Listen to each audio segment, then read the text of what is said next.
Shalom Bracha, que le bon Dieu vous protège et vous donne la santé, la joie, la prospérité. Je vous raconte une histoire de mémoire. Quand j'étais jeune, j'allais souvent au Maroc en voiture. Très souvent. C'est bizarre.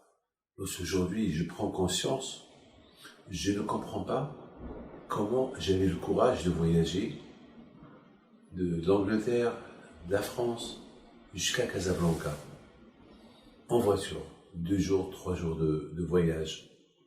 Je dormais dans la voiture et je ne comprends pas comment je faisais ça. Ben, je ne comprends pas. J'avais le courage. Mais ce qui me donnait la force, c'est que j'allais pour pèleriner à Brahim Pinto. Et lorsque je suis parti j'ai pris la route, j'étais très fatigué. Je me suis endormi en volant. Oui, messieurs. Et à un moment donné, j'ai rêvé. Je ne sais pas qui j'ai rêvé. Réveille-toi, réveille-toi, réveille-toi. Et je me réveille, j'allais presque faire un accident qui aurait pu être fatal pour moi. Je roulais vite. J'ai eu la chance de ma vie. J'arrive au Maroc, quelques jours plus tard, j'ai pèleriné à Brahim Pinto, et j'avais pris de la synagogue un Sefer Torah de la synagogue de Brahim Pinto, un Sefer Torah très ancien qu'il y avait là-bas. Je ne sais pas si j'ai pris 1 ou 2. C'était notre synagogue, donc je les ai pris. Maintenant, lorsque je suis retourné après quelques jours que je suis resté au Maroc, je retourne. Et puis, quelqu'un m'avait dit, Rabbi David, de Sefer Torah, ils ont l'air anciens, et à la douane, ils risquent de vous faire des ennuis. Puis, je sais pas que, je dis pourquoi? Parce que pour eux, c'est du business, parce qu'ils ont déjà arrêté des gens, ils savent que des Sefer Torah, ça se vend. Alors je lui dis, mais ça, c'est des Sefer Torah qui sont pas cachers, ils sont vieux. Ils sont pas cachers, c'est à la Gnisa. Oui, mais eux, ils savent pas tout ça. Eux, ils vont croire que tu fais du business avec, et je dis, mais c'est pas possible.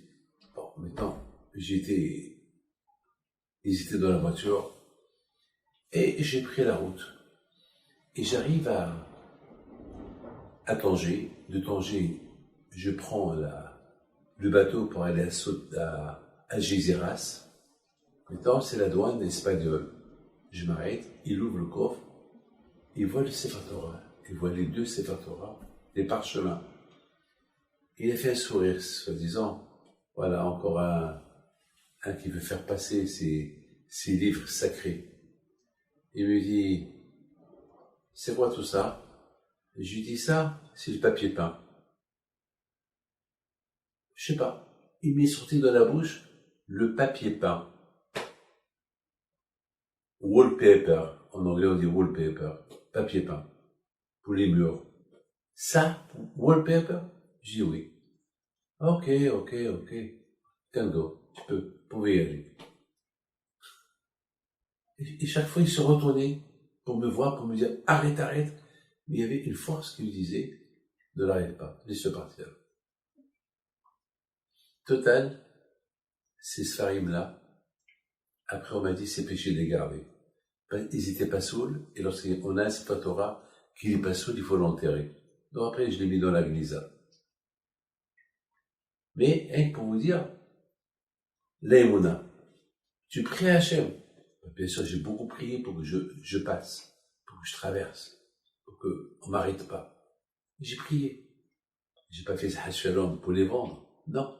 J'ai fait ça pour avoir un souvenir de la synagogue de Brahim Pinto chez moi, mais finalement, on n'a pas le droit de garder un Sefer Torah qui n'est pas caché, il faut l'enterrer. Comme on compare le Sefer Torah à un mort. Lorsque quelqu'un meurt, on l'enterre. Comme ce Sefer Torah. Le Sefer Torah, il y a 613 mitzvot dans le Sefer Torah, et l'homme, il a 613 membres Even. Donc lorsqu'il est pas saoul, on l'enterre comme le Sefer Torah, et comme un être humain. Les amis, qu'est-ce qu'on fait lorsqu'on conduit une voiture et la voiture elle s'arrête en pleine nuit dans les montagnes de l'Espagne? Qu'est-ce qu'on fait? Ah bon, on a peur, et je voudrais pardonner, c'est ce qui m'est arrivé vers 2 heures du matin, en pleine nuit. C'était le désert, il faisait chaud, il peut y avoir des serpents, je sais pas, il peut y avoir un fou.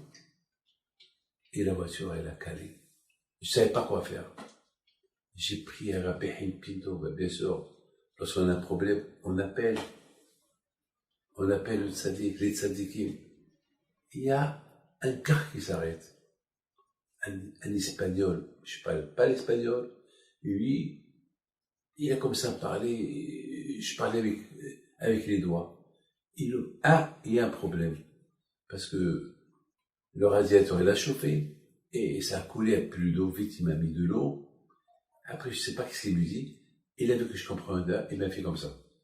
C'est-à-dire, je le suis. Que je le suis. Je le suis. Ah ben, c'est ce que j'ai fait. Pendant 2 jours, je le suivais. De Algeciras jusqu'à la France. Jusqu'à la France. Je vous dis, hein, jusqu'à la France. Jusqu'à Hendaye. Je le suivais. Parce que je parlais pas l'espagnol, je sais pas. Et je le suis. Il s'arrêtait, je m'arrête. Il remplit l'essence, je remplis l'essence.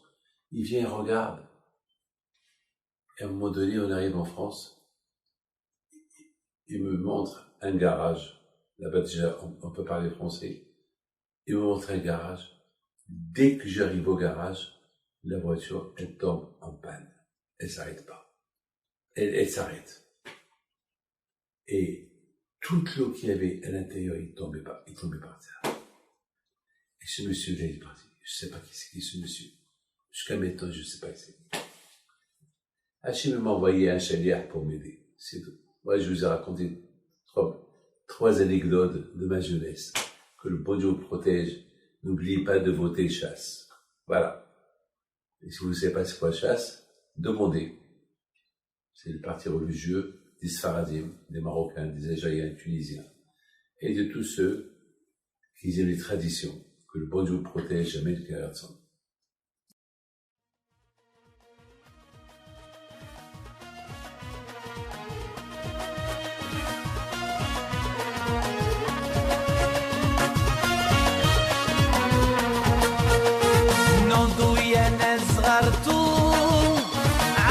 حي بينتو وقف لنا زي